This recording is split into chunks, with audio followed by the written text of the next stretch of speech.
এইবারেতে নির্ঘাত বোল্ড করব।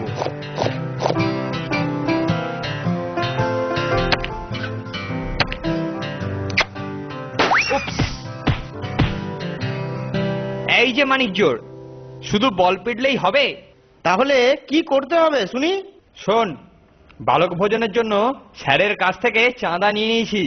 তোরা গাবলুদার কাছে গিয়ে জেনে নে বাকি কাজকর্ম কিরকম এগোচ্ছে। ঠিক বলেছো কেলটুদা, আমরা এক্ষুনি যাচ্ছি। গাবলুদার কাছে গিয়ে বালক ভোজনের মেনুটা বেশ জমিয়ে ঠিক করতে হবে। তা যা বলেছিস, এখন গাবলুদাকে বোধহয় ক্লাবেতেই পাবো। ঠিক বলেছিস, ওখানেই আগে দেখি।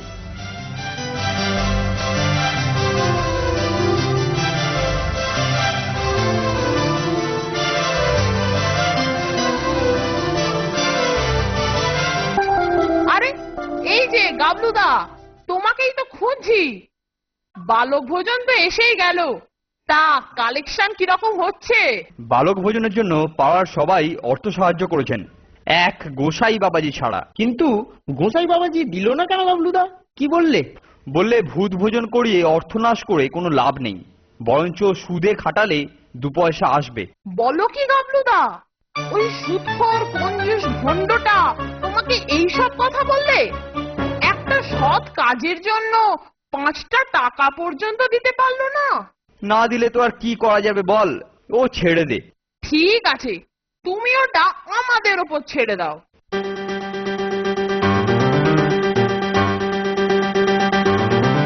গাবলুদা বলেছে ছেড়ে দিতে, কিন্তু অমনি ছাড়বো? ওই রকম অশালীন উক্তির জন্য 5-এর 10 গুণ আদায় করে ছাড়বো। কিন্তু জুলুম করলে গাবলুদা রাগ করবেন ফোনটে। জুলুম করবো কেন, নিজেই দেবে। আচ্ছা, বাবাজি তো মাছ মাংস কিছুই খায় না, তাই না রে নন্টে? হ্যাঁ, বৈষ্ণব কিনা, তাই ঘোরতর নিরামিষাশী। রোজ ঠাকুরের কাছে ভোগ দিয়ে তবে কিছু খায়। একটা দারুণ বুদ্ধি এসেছে, শোন তাহলে। কিন্তু ও দিয়ে কি হবে রে ফোনটে? হবে হবে, ওই দিয়েই হবে। যেরকম বলেছি বাজার থেকে কিনে রেস্টুরেন্ট থেকে ভাজিয়ে নিয়ে আসবি।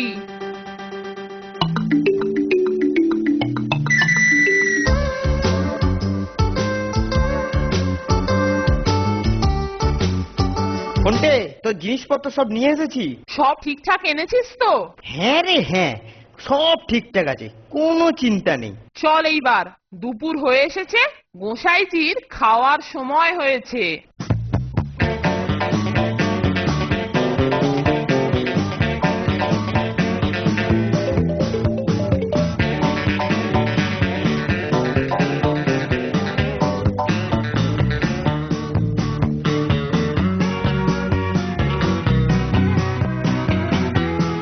গোসাই বাবাজি, ও গোসাই বাবাজি, গোসাই বাবাজি। রাধে কৃষ্ণ, রাধে কৃষ্ণ।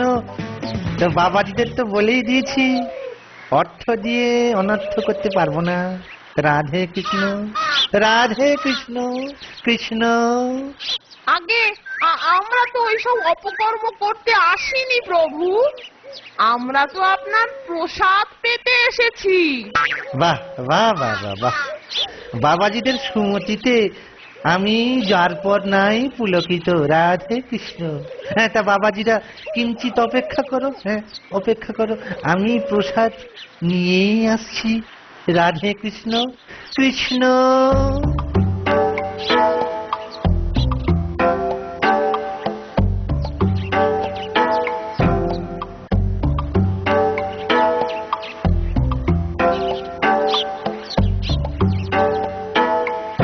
নন্টে, এই তালে প্যাকেটটাকে চটপট বের করে দে, কাজটা সেরে ফেলি। এই নে। রাধে কৃষ্ণ। বাবাজিরা, এই ভোগ কেমন লাগছে গো? হ্যাঁ কৃষ্ণ। কুচো চিংড়ি সহযোগে ভোগটা অতুলনীয় খোলতাই হয়েছে প্রভু। এটা কি আর একটু পেতে পারি? রাধে কৃষ্ণ, রাধে কৃষ্ণ। কি মাছ, মৎস্য বলিস কি? অর্বাচীন পাষণ্ড আমার ভোগে মৎস্য মৎস্য রাধে কৃষ্ণ কৃষ্ণ। এই তো আপনি নিজেই দেখুন না প্রভু।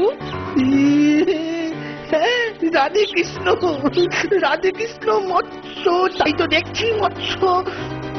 চিংড়িগুলোকে এর মধ্যে ভেজে দেওয়াতে আরো উত্তম হয়েছে। চল রে নন্টে, সবাইকে উপাদেয় প্রসাদ পাওয়ার জন্য প্রভুর বাড়িতে পাঠিয়ে দিই। রাধে কৃষ্ণ। আচ্ছা বাবারা, তোমরা নাকি কি একটা কর্ম করছো কৃষ্ণ? আরে ওসব আপনি যেতে দিন প্রভু, ওসব হলো যত গিয়ে অপকর্ম, ওসব নিয়ে আপনি একদম ভাববেন না। না না না না না, ওসব হচ্ছে অত্যন্ত সৎকর্ম। বালকের মধ্যে তো কৃষ্ণ। হ্যাঁ, এই নাও 100 টাকা। না না না না না, ঘুষ না, আমি তোমাদের ঘুষ দিচ্ছি না। কৃষ্ণ কৃষ্ণে নাম করো, কৃষ্ণ রাধে কৃষ্ণ। হ্যাঁ বাবা, এই কথা যেন কাউকে বলো না। রাধে কৃষ্ণ। নন্টে, কিরকম দিলাম বলতো? চল এইবার গিয়ে গাবলুদাকে খুশি করে দিই।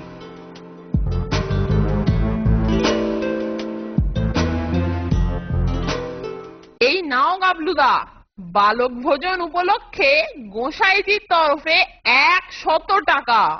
সে কি রে, তোরা তো ম্যাজিক জানিস দেখছি। আরে ম্যাজিক ফ্যাজিক কিছু নয়, শুধু একটু বুদ্ধির কেরামতি। কি বলিস নন্টে?